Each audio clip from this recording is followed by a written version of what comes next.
Suryakanta versus Chandrakanta. Suryakanta versus Chandrakanta dance. ಒಂದು ದಿನ ಚಂದ್ರಕಾಂತ ವರಂಡಾದಲ್ಲಿ ಗಿಡಗಳಿಗೆಲ್ಲ ನೀರಾಕ್ತಿದ್ಲು. ಆಗ ಊರ್ನಲ್ಲಿ ಡಂಗೂರ ಸಾರ್ಸವನು ಈ ರೀತಿ ಹೇಳ್ದ, ಈ ಮೂಲಕ ನಾನು ಏನ್ ಹೇಳಕ್ ಬಯಸ್ತೀನಿ ಅಂದ್ರೆ, ನಮ್ಮೂರ್ನಾಗೆ ಡ್ಯಾನ್ಸ್ ಕಾಂಪಿಟೇಷನ್ ಇಟ್ಕೊಂಡವ್ರಪ್ಪ, ಅದ್ರಲ್ಲಿ ಗೆದ್ದವ್ರಿಗೆ 10 ಲಕ್ಷ ಬಹುಮಾನ ಇದೆಯಪ್ಪೋ ಅಂತ ಡಂಗೂರ ಸಾರಿಸ್ತಾರೆ. ಅದನ್ನು ಕೇಳಿದ ಚಂದ್ರಕಾಂತ ತುಂಬಾ ಸಂತೋಷ ಪಟ್ಟು ಮನ್ಸೊಳಗಡೆ, ಏನು 10 ಲಕ್ಷನಾ? ಬೇಗ ಬೇಗ ಡ್ಯಾನ್ಸ್ ಕಲ್ತ್ಕೊಂಡು ಹೇಗಾದ್ರೂ ಕಾಂಪಿಟೇಷನ್ ಅಲ್ಲಿ ನಾನೇ ಗೆಲ್ಬೇಕು ಅಂತ ಅನ್ಕೊಂಡು ತಕ್ಷಣ ಮನೆಗ್ ಹೋಗಿ ಯೂಟ್ಯೂಬ್ ನಲ್ಲಿ ಲರ್ನ್ ಡ್ಯಾನ್ಸ್ ಇನ್ 1 ಡೇ ಅಂತ ಟೈಪ್ ಮಾಡ್ತಾಳೆ. ಆವಾಗ ದುರ್ಗಾರಾವ್ ವಿಡಿಯೋ ಬರುತ್ತೆ. ಅದನ್ನು ನೋಡಿ ಚಂದ್ರಕಾಂತ, ಅರೇ ನಮ್ ದುರ್ಗಾರಾವಣ್ಣ, ತಕ್ಷಣ ಇವ್ರ ಡ್ಯಾನ್ಸ್ ನೋಡಿ ನಾನು ಕಲ್ತ್ಕೊಂಡ್ಬಿಡ್ಬೇಕು ಅಂತ ಅನ್ಕೊಂಡು ವಿಡಿಯೋ ಪ್ಲೇ ಮಾಡ್ತಾಳೆ. ಆ ರೀತಿ ಯೂಟ್ಯೂಬ್ ನಲ್ಲಿ ವಿಡಿಯೋ ನೋಡ್ತಾ ಡ್ಯಾನ್ಸ್ ಮಾಡಕ್ಕೆ ಶುರು ಮಾಡ್ತಾಳೆ. ಆವಾಗ ಚಂದ್ರಕಾಂತ ಮಾವ ಮನೆಗ್ ಬರ್ತಾರೆ. ಮಾವ ಬರೋದನ್ನ ನೋಡಿದ ಚಂದ್ರಕಾಂತ ತಕ್ಷಣ ವಿಡಿಯೋನ ಪಾಸ್ ಮಾಡಿ ಮನ್ಸಲ್ಲಿ ಈ ರೀತಿ ಅನ್ಕೊಂತಾಳೆ, ಛೀ ಇವ್ರು ಇವಾಗ್ಲೇ ಬರ್ಬೇಕಾ ಏನು ಅಂತ ಅನ್ಕೊಂತಾಳೆ.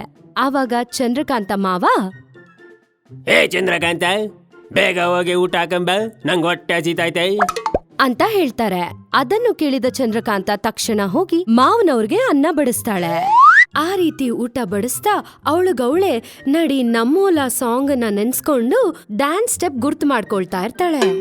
ನಡಿ ನಮ್ಮೂಲ ನೋಡೋಣ ಬಾರ, ಪೈರು ಬೆಳೆದೈತೆ ಚೊಕ್ಕ ಬಂಗಾರ, ನಡಿ ನಮ್ಮೂಲ ನೋಡೋಣ ಬಾರ, ಪೈರು ಬೆಳೆದೈತೆ ಚೊಕ್ಕ ಬಂಗಾರ, ಪೈರು ಬೆಳೆದೈತೆ ಚೊಕ್ಕ ಬಂಗಾರ, ನನ್ನ ಬಂಗಾರ ಅಂತ ಅನ್ಕೊಂಡು ಸಡನ್ ಆಗಿ ಆ ಪಲ್ಲವಿ ಬರ್ತಾ ಇದ್ದಂಗೆ ಜೋರಾಗಿ ಹಾಡ್ಕೊಂಡು ಕೈಯಲ್ಲಿದ್ದ ಬಿಸಿ ಬಿಸಿ ಸಾಂಬಾರ್ನ ಊಟ ಮಾಡ್ತಿದ್ದ ಮಾವನವ್ರ ಮೇಲೆ ಚೆಲ್ಬಿಡ್ತಾಳೆ. ಆ ಬಿಸಿ ಬಿಸಿ ಸಾಂಬಾರ್ ಬಿದ್ದು ಆ ಬಿಸಿನ ತಡ್ಕೊಳಕ್ಕಾಗ್ದೆ ಚಂದ್ರಕಾಂತ ಮಾವನವರು ತುಂಬಾ ಜೋರಾಗಿ ಕಿರ್ಚ್ತಾ ಇರ್ತಾರೆ. ಅಯ್ಯಯ್ಯಪ್ಪ, ಅಯ್ಯೋ ಕರ ಕಣಪ್ಪ, ಏನಪ್ಪ ಕಟ್ಬಿಟ್ಟವಳು, ಆ ಕರ ಕಣಪ್ಪ ತಡಿಯಕ್ಕೆ ಆಗ್ತಿಲ್ಲ, ಅಯ್ಯಯ್ಯೋ ಅಯ್ಯಯ್ಯೋ ಮಾವ, ಸಾರಿ ಮಾವ, ನೋಡ್ಕೊಳ್ಳಿಲ್ಲ ಮಾವ ಅಂತ ತಕ್ಷಣ ಮಾವನವ್ರ ಮೇಲೆ ನೀರನ್ನ ಹಾಕ್ತಾಳೆ. ಆ ರೀತಿ ನೀರ್ ಚೆಲ್ಲಿದ್ರಿಂದ ಸಾಂಬಾರ್ ಬಿಸಿ ಇಳಿದು ಚಂದ್ರಕಾಂತ ಅವ್ರ ಮಾವ ಸ್ವಲ್ಪ ಸರಿ ಹೋಗ್ತಾರೆ. ಸರಿಯಾದ ಚಂದ್ರಕಾಂತ ಮಾವನವರು, ಏನಮ್ಮ ಇದು?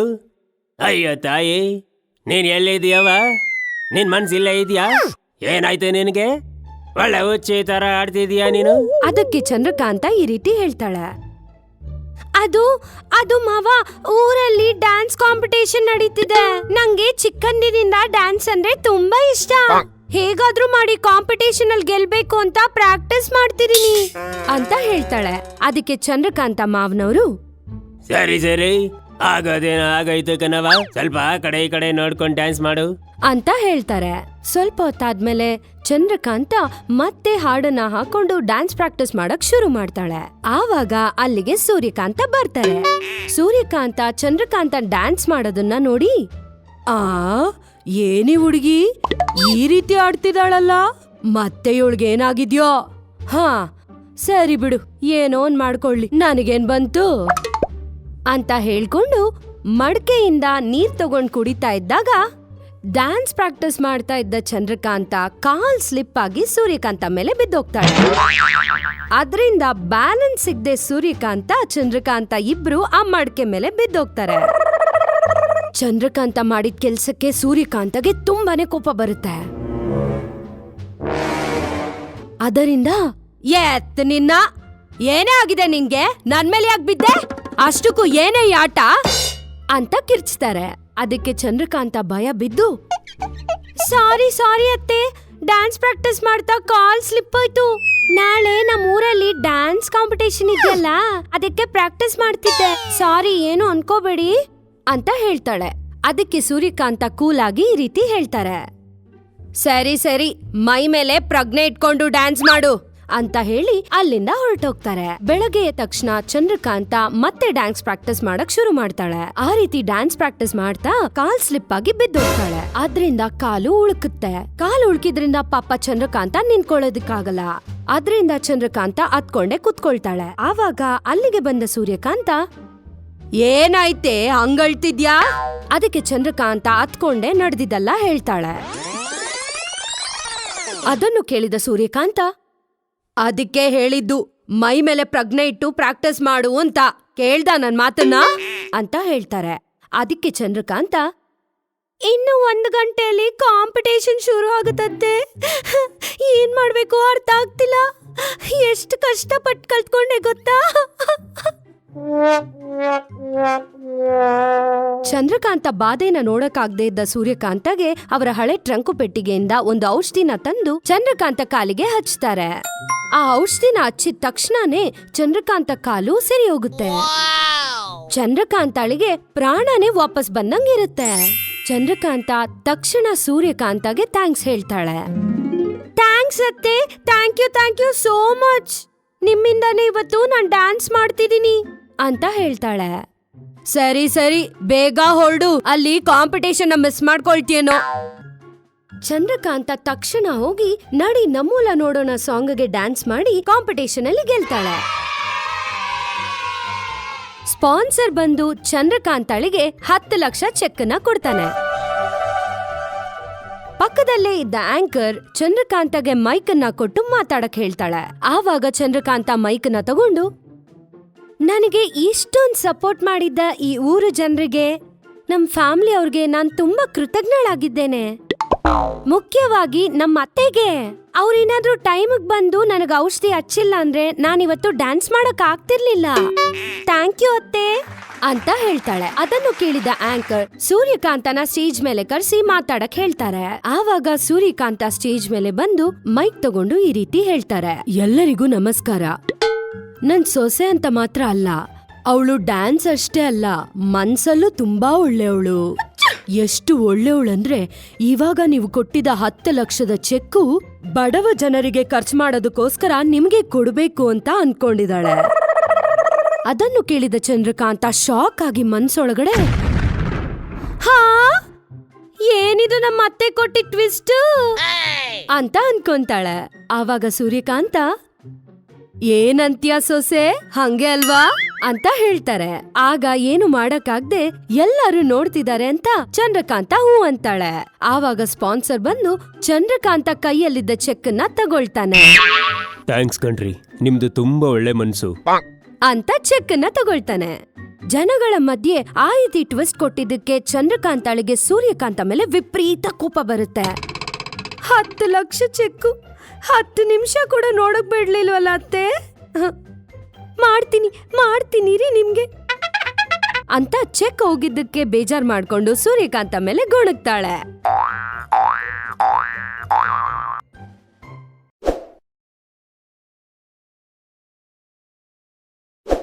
ದುರಾಸೆ ಸೊಸೆ ಹಾಗೂ ಮ್ಯಾಜಿಕ್ ರಿಮೋಟ್. ಒಂದು ದಿನ ಚಂದ್ರಕಾಂತ ತುಂಬಾ ಬೇಜಾರಿಂದ ಡೈನಿಂಗ್ ಟೇಬಲ್ ಮೇಲೆ ಕೂತಿದ್ಲು. ಅದನ್ ನೋಡಿದ್ದತ್ತೆ, ಯಾಕೆ ಇಷ್ಟೊಂದ್ ಬೇಜಾರಲ್ಲಿ ಕೂತಿದ್ಯಾ? ಊಟ ಕೂಡ ತಿಂದಿಲ್ಲ ನೀನು, ಏನಾಯ್ತು ನಿನ್ಗೆ ಕೇಳಿದ ತಕ್ಷಣ, ಅದು ಅತ್ತೆ, ಎಷ್ಟೋ ಆಸೆಯಿಂದ ಒಡೆಯ ಸಿನಿಮಾಗೆ ಟಿಕೆಟ್ ತಗೊಳಕ್ಕೆ ಹೋದ್ರೆ ಟಿಕೆಟ್ ಸಿಕ್ಕಿಲ್ಲ. ಇವತ್ತೇ ಕೊನೆ ದಿನ, ಕೊನೆ ಶೋ ಅಂತೆ. ನನ್ ಜೀವನದಲ್ಲಿ ಅದೃಷ್ಟ ಇಲ್ಲ ಅನ್ಕೊಂತೀನಿ ಅಂತ ಬೇಜಾರ್ ಮಾಡ್ಕೊಳ್ತಾ ಇದ್ದಾಗ, ಓ ಇಷ್ಟೇನಾ, ಸ್ವಲ್ಪ ಇರು ಅಂತ ಹೇಳಿ ಅವರ ಹಳೆ ಟ್ರಂಕು ಪೆಟ್ಟಿಗೆಯಿಂದ ಒಂದು ಮ್ಯಾಜಿಕ್ ರಿಮೋಟ್ ನ ತಂದ್ರು. ಇಲ್ ನೋಡು, ಇದು ಅಡ್ವಾನ್ಸ್ ಮ್ಯಾಜಿಕ್ ರಿಮೋಟ್. ಇದ್ರಲ್ಲಿ ನಾನ್ ಹುಟ್ಟಕ್ ಮುಂಚೆಯಿಂದ ಇವಾಗಿನವರೆಗೂ ರಿಲೀಸ್ ಆಗ್ಬೇಕಾಗಿರೋ ಮೂವಿ ಎಲ್ಲ ನೋಡ್ಬೋದು. ಜಾಲಿಯಾಗಿ ಹೋಗಿ ನಿನಗ್ ಯಾವ ಸಿನಿಮಾ ಬೇಕೋ ನೋಡ್ಕೋ. ಆದ್ರೆ ಇದನ್ನ ಯಾರಿಗೂ ಹೇಳ್ಬಾರ್ದು, ನೀನ್ ಮಾತ್ರ ನೋಡ್ಬೇಕು.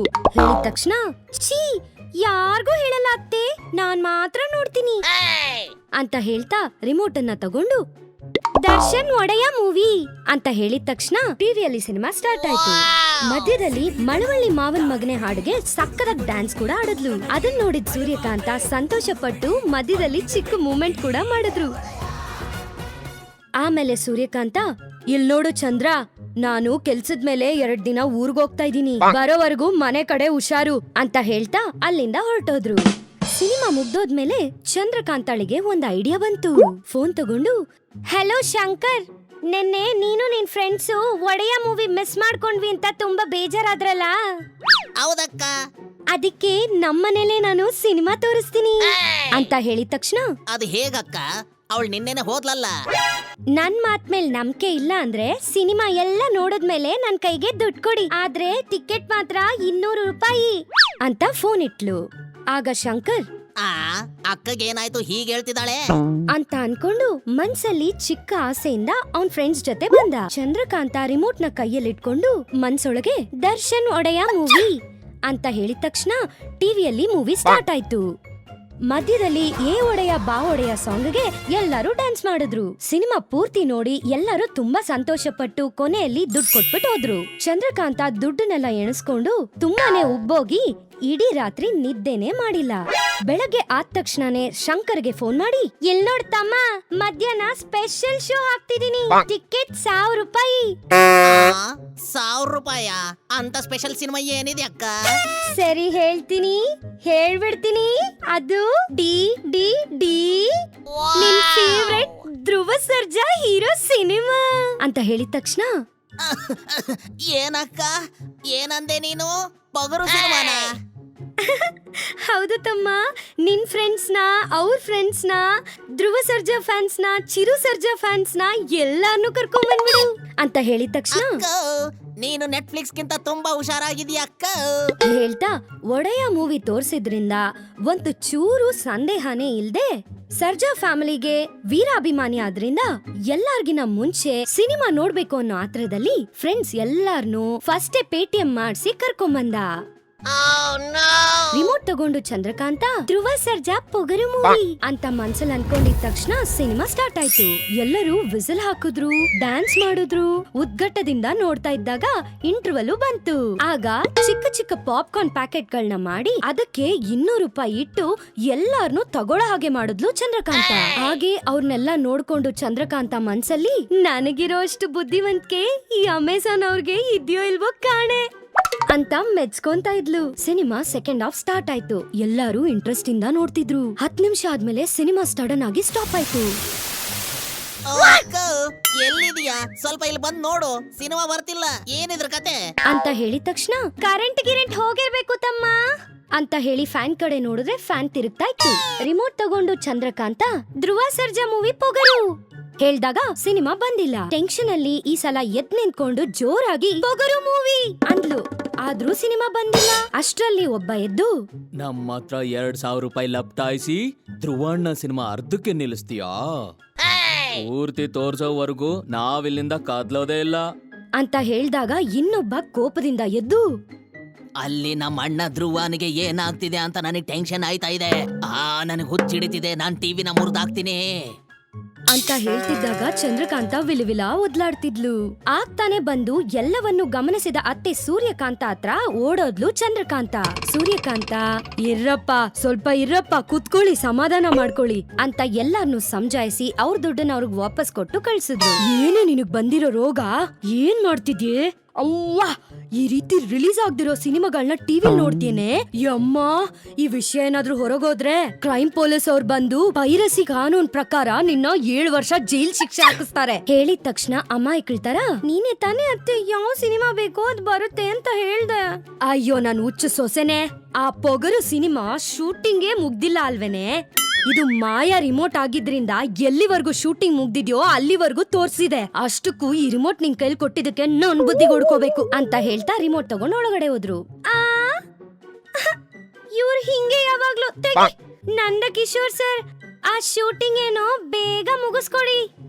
ಈ ಸಲ ಊರಲ್ಲಿರೋರ್ನೆಲ್ಲ ಕರ್ಕೊಂಡ್ ಬರ್ತೀನಿ. ಟಿಕೆಟ್ ಏನೋ 2000 ರೂಪಾಯಿ. ಈ ಎಪಿಸೋಡ್ ಕೂಡ ನಿಮಗೆ ತುಂಬಾ ನಗುವನ್ನು ತಂದಿದೆ ಅಂತ ನಾವು ನಂಬ್ತೀವಿ. ಮತ್ ಯಾಕೆ ಯೋಚನೆ ಮಾಡ್ತಿದ್ದೀರಾ? ಈಗ್ಲೇ ಸಬ್ಸ್ಕ್ರೈಬ್ ಮಾಡಿ, ಬೆಲ್ ಕ್ಲಿಕ್ ಮಾಡಿ. ನಿಮಗೆ ಸೂರ್ಯಕಾಂತ ಇಷ್ಟನಾ ಇಲ್ಲ ಚಂದ್ರಕಾಂತ ಇಷ್ಟನಾ? ಕಮೆಂಟ್ ಮೂಲಕ ತಿಳಿಸಿ. ನಿಮಗೆ ಸಂತೋಷವನ್ನು ತರಿಸೋ ಮತ್ತಷ್ಟು ವಿಡಿಯೋಸ್ಗೋಸ್ಕರ ನೋಡ್ತಾ ಇರಿ ಚಾಚಾ ಟಿವಿ.